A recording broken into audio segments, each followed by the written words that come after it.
Umaasa si Senador Risa Hontiveros. Nasisipot na sa pagdinig ng Senado si Pastor Apollo Kibuloy ng Kingdom of Jesus Christ.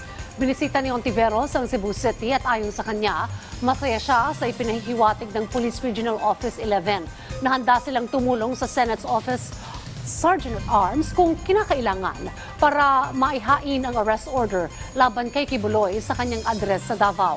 Nagpasalamat din ito kay Senate President Juan Miguel Zubiri sa pagpirma sa arrest order para may pagpatuloy na ang Senate inquiry sa mga alegasyon at akusasyon laban kay Kibuloy.